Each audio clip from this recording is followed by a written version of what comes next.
घास लेने गए थे, ये क्या लेकर आ गए हो? ये हमें रास्ते में पड़ा मिला। जब हम कूलर पंखे बना लेते हैं तो एसी भी बना सकते हैं। इस खराब एसी को छोड़ो और ये बताओ, क्या तुम घास लेकर आई हो?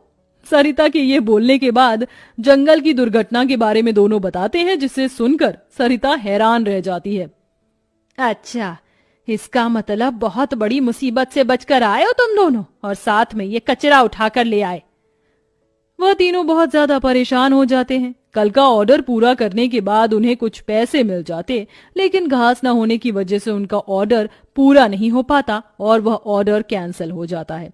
अगले दिन उनके टूटे फूटे घर के अंदर धूप की किरणें आने लगती हैं, जिससे बहुत ज्यादा गर्मी हो जाती है। हे भगवान, कितनी गर्मी लग रही है, घर में पंखा भी नहीं चल रहा है। मुझे भी बहुत गर्मी लग रही है। पिताजी पिताजी, हमें बहुत गर्मी लग रही है, हमारे घर में एक पंखा भी ठीक से नहीं चलता। बेटा थोड़ा सा सब्र रखो, कुछ दिनों में मेरे पैसे मुझे मिल जाएंगे तो मैं घर के अंदर एक अच्छा सा पंखा लगवा दूंगा।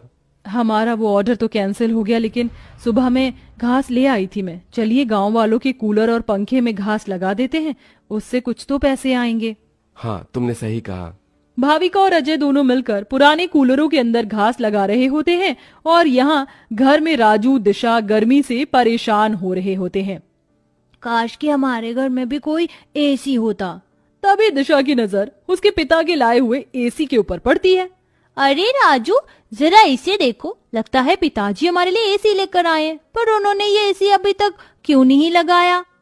क्योंकि ये एसी खराब है, बस इसीलिए। कल रात तुम्हारे माता पिता को यह कूड़े करकट में मिला था। ये सुनने के बाद राजू इस बात से तो खुश होता है कि उसके पिताजी पुराना ही सही, कम से कम एक एसी तो घर पर लेकर आए।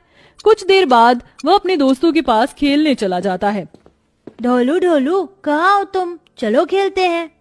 आज मैं नहीं आ सकता, बहुत गर्मी है और इतनी गर्मी में मेरा मन नहीं कर रहा है आने का, क्योंकि मेरे घर के अंदर एसी लगा हुआ है। मैं उसकी ठंडी हवा में ही बैठना चाहता हूँ।